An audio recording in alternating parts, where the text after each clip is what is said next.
Hello friends, आपके अपने इस YouTube चैनल पर आपका स्वागत है। अपन डी ब्लॉक एलिमेंट्स पढ़ रहे थे। आज अपन इस वीडियो के अंदर डी ब्लॉक एलिमेंट्स की प्रॉपर्टीज यानी उनके गुणधर्म की बात करेंगे। डी ब्लॉक एलिमेंट्स कौन कौन से गुणधर्म प्रदर्शित करते हैं, तो बात करते हैं अपन डी ब्लॉक एलिमेंट्स के गुणधर्म प्रॉपर्टीज की बात करेंगे। कौन कौन से गुणधर्म हैं जो डी ब्लॉक एलिमेंट्स शो करते हैं।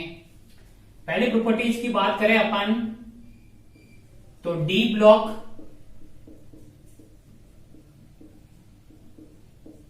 एलिमेंट्स सभी मेटल होते हैं। क्या होते हैं? मेटल यानी धातुएं होती हैं जो विद्युत और उष्मा की चालक होती हैं, यानी इसमें विद्युत और उष्मा का प्रवाह होता है। दूसरे पॉइंट्स की बात करें अपन तो डी ब्लॉक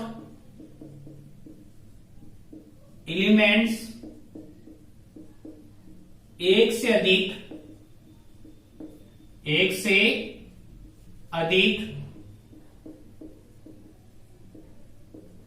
ऑक्सीकरण अवस्था दर्शाते हैं।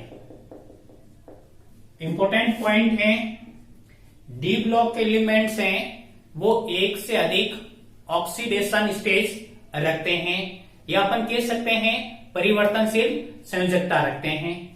ऐसा क्यों होता है इनके अंदर कि ये एक से अधिक ऑक्सीकरण अवस्था दर्शाते हैं? तो इनका N-1 डी कक्षक व NS कक्षक में ऊर्जा अंतर अल्प होता है।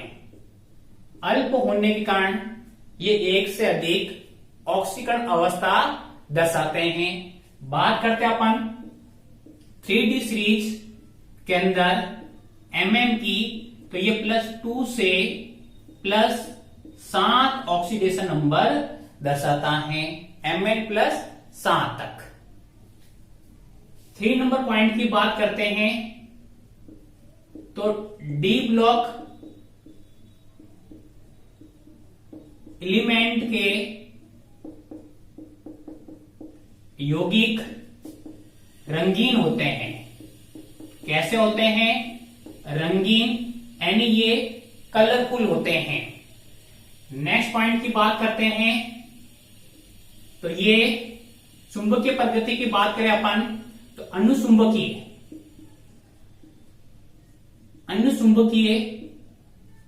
होते हैं। अनुचुंबकीय कहते हैं पैरामैग्नेटिक। कैसी प्रॉपर्टीज होती है इनकी? पैरामैग्नेटिक होती हैं। और ये थर्ड और फोर्थ जो गुण है, रंगीन होना और इनका पैरामैग्नेटिक होना, ये दोनों ही डिपेंड करते हैं अयुग्मित इलेक्ट्रॉनों की संख्या पर। अयुग्मित इलेक्ट्रॉन और अयुग्मित इलेक्ट्रॉन होने के कारण डी ब्लॉक के एलिमेंट्स रंगीन भी होते हैं और उनके अंदर अनुचुंबकीय गुण होते हैं। नेक्स्ट पॉइंट की बात करते हैं तो ये डी ब्लॉक एलिमेंट हैं जो संकुल यौगिक, कैसे कंपाउंड? संकुल यौगिक का निर्माण करते हैं, कॉम्प्लेक्स कंपाउंड का फॉर्मेशन करते हैं। इंपॉर्टेंट है ये भी पॉइंट। कॉम्प्लेक्स कंपाउंड अपन जो नेक्स्ट चैप्टर पढ़ेंगे, 9th चैप्टर, वो पूरा कॉम्प्लेक्स कंपाउंड है जिसमें पूरे डी ब्लॉक एलिमेंट्स आते हैं। कुछ एग्जांपल की बात करें तो एग्जांपल के अंदर अपन ने CrH2O का होल 6 और यहां अपन ले लिया 3+, ये कॉम्प्लेक्स कंपाउंड है। और बात करें अपन NiCN का होल 4 और यहां ले लिया अपन ने 2-, ये भी क्या है? कॉम्प्लेक्स कंपाउंड जिनमें डी ब्लॉक के एलिमेंट्स आते हैं, या अपन संकुल यौगिक कहते हैं। 6 पॉइंट ये भी इंपॉर्टेंट है और 6 पॉइंट को कहते हैं तो डी ब्लॉक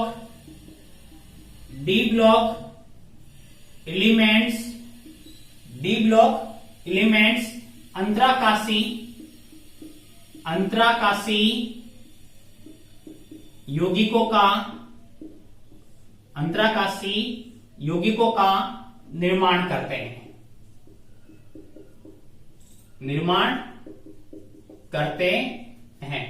ये अंतराकाशी क्या होते हैं?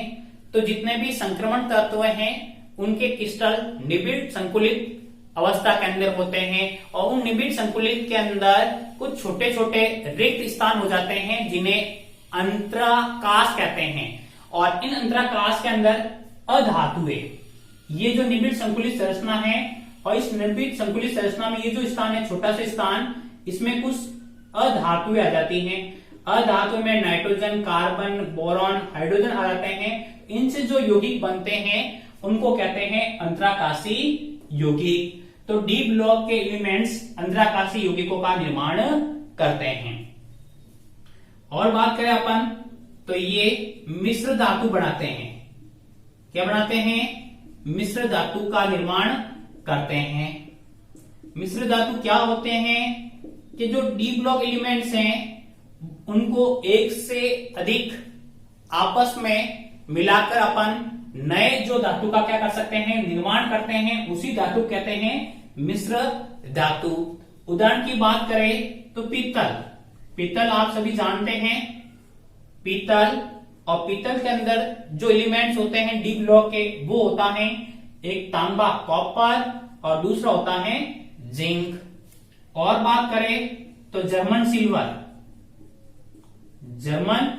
सिल्वर जिसके अंदर कॉपर, जिंक प्लस क्या होता है, निकल। और बात करें तो कांसा, इसके अंदर कॉपर और टीन Sn होता है।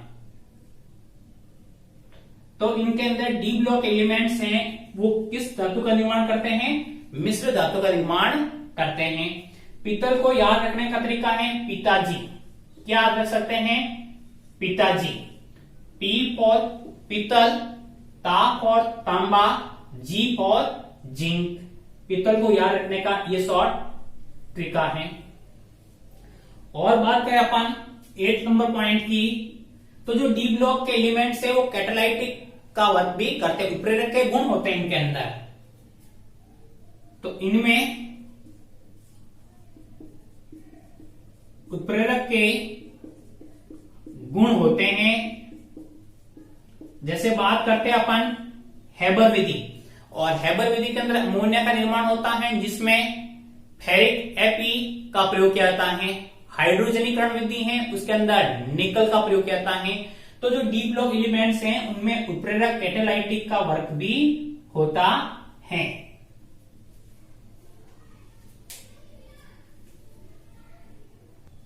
नेक्स्ट पॉइंट की बात करते हैं अपन, तो वो है अपना प्रथम संक्रमण श्रेणी यानी 3D श्रेणी। 3D सीरीज के गुणों में परिवर्तियों की बात करते हैं, क्या चेंजेज होता है। तो बात करते हैं अपन फर्स्ट पॉइंट इसका, परमाणु व आयनिक त्रिज्या में किस प्रकार चेंजेज होता है, किस प्रकार परिवर्तन होता है। तो पहले अपन समझते हैं ये परमाणु व आयनिक त्रिज्या क्या होती है। परमाणु व आयनिक त्रिज्या क्या होती है? तो परमाणु त्रिज्या या आयनिक त्रिज्या की बात करते हैं तो किसी परमाणु के बाह्यतम कोष में उपस्थित इलेक्ट्रॉन, बाह्यतम कोष, कौन सा कोष? बाह्यतम कोष। और इस बाह्यतम कोष में उपस्थित इलेक्ट्रॉन की नाभिक से दूरी, इलेक्ट्रॉन की नाभिक, ये क्या हो गया? नाभिक। और इस नाभिक से, इस बाह्यतम कोष से इलेक्ट्रॉन की जो दूरी है उसी को कहते हैं परमाणु त्रिज्या। क्या कहते हैं? परमाणु त्रिज्या कहते हैं। और जब ये इलेक्ट्रॉन त्याग कर आयन बनाता है तब वहां पर हो जाती है आयनिक त्रिज्या। अपन परमाणु त्रिज्या का परमाणु आकार भी कह सकते हैं। तो वापस डेफिनेशन सुनिए, परमाणु त्रिज्या क्या होती है? तो किसी परमाणु के बाह्यतम कोष में उपस्थित इलेक्ट्रॉन की नाभिक से दूरी, कहां से, नाभिक से दूरी क्या कहलाती है, परमाणु त्रिज्या कहलाती है। बात करते हैं 3D श्रेणी में या संक्रमण तत्व की बात करें तो संक्रमण तत्व में बाएं से दाएं जाने पर, बाएं से कहां जाएंगे अपन, दाएं जाने पर परमाणु त्रिज्या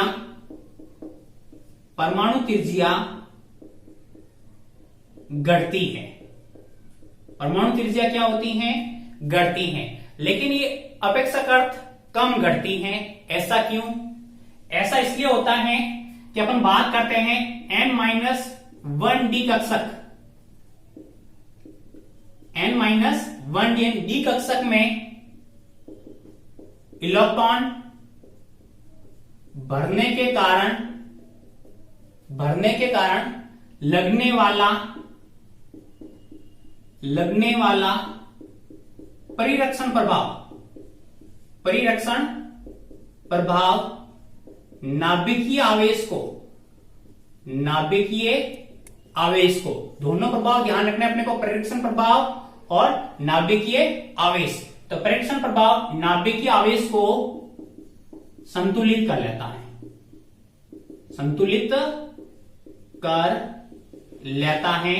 इस कारण से इनका परमाणु त्रिज्या है वो अपेक्षाकृत वो क्या है, कम घटती है। बात करते हैं नाभिकीय आवेश, तो नाभिकीय आवेश क्या होता है, नाभिक द्वारा इलेक्ट्रॉनों को अपनी ओर आकर्षित करने वाला जो प्रभाव होता है उसे कहते हैं नाभिकीय आवेश, जो साइज को क्या करता है, कम करता है। जबकि परिरक्षण प्रभाव क्या होता है, जो आउटर मोस्ट शेल के अंदर जो इलेक्ट्रॉन आते हैं, ये अंदर वाले जो इलेक्ट्रॉन हैं वो इन इलेक्ट्रॉनों क्या करते हैं, रिपल्स करते हैं, प्रतिकर्षित करते हैं। इस कारण से साइज क्या होती है, थोड़ी बड़ी हो जाती है। तो ये जो परिरक्षण प्रभाव है वो नाभिकीय आवेश यानी छोटे आकार को क्या कर देता है, थोड़ा सा मेंटेन कर लेता है, संतुलित कर लेता है। इस कारण से इनकी परमाणु त्रिज्या उतनी घटती नहीं है।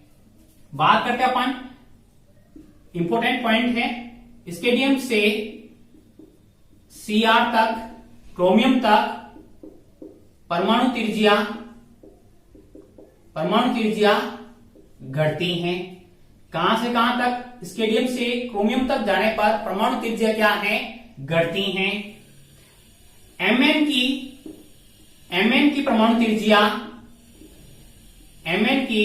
परमाणु त्रिज्या एकाएक बढ़ जाती है, एकाएक क्या है, बढ़ जाती है। और ऐसा क्यों होता है Mn के अंदर परमाणु त्रिज्या बढ़ने का, तो इसका अर्धपूरित इलेक्ट्रॉनिक विन्यास के कारण Mn की जो परमाणु त्रिज्या है वो एकाएक बढ़ जाती हैं। इसके आगे बढ़ते हैं FeCO और Ni। FeCO Ni की परमाणु त्रिज्या स्थिर रहती है। क्या रहती हैं, स्थिर रहती हैं। जबकि Zn की परमाणु त्रिज्या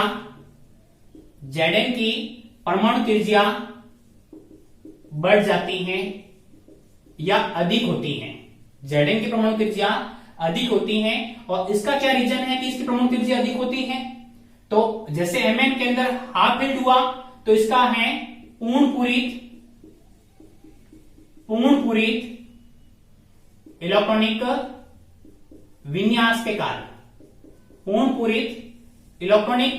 कारण, Zn की परमाणु त्रिज्या क्या होती है, अधिक होती हैं। जबकि Sc स्केडियम से क्रोमियम तक जाते हैं, परमाणु त्रिज्या घटती हैं, Mn की एकाएक बढ़ जाती हैं। फिर फेकोनियमी, फेरिक, कोबाल्ट, निकल तक क्या रहती हैं, स्थिर रहती हैं। और Zn की वापस क्या होती हैं, बढ़ जाती हैं। और Zn के बढ़ने का जो कारण है वो क्या है अपने पास, पूर्ण पूरित इलेक्ट्रॉनिक विन्यास।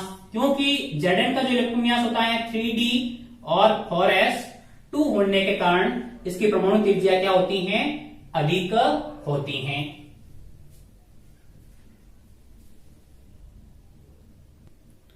बात करते हैं अपन 3D और 4D। 3D का आकार 4D से छोटा क्यों होता है? क्वेश्चन आता है हर बार कि जो 4D का आकार है वो 3D से बड़ा क्यों होता है, या 3D का जो आकार है वो 4D से छोटा क्यों होता है। तो अपन बात करते हैं साइज की। तो 4D है वो 3D से क्या होता है, बड़ा होता है। इसका क्या रीजन है? अप से डाउन आते हैं तो एक नया कोष जुड़ता है, एक नया कोष जुड़ता है,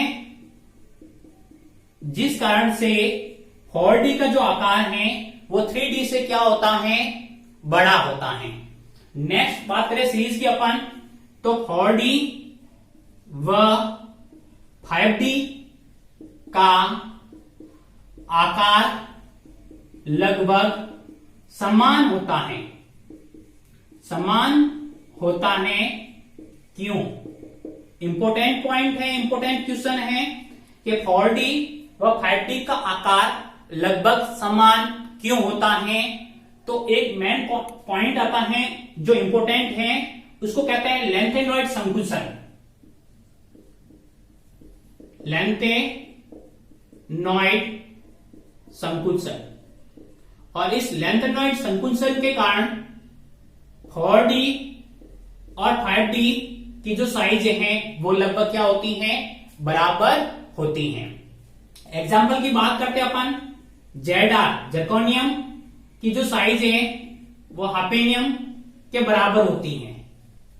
इसका रीजन भी यही है कि ZrSF की परमाणु त्रिज्या है या जो साइज है वो बराबर क्यों होती हैं। तो क्या आएगा, लेंथेनॉइड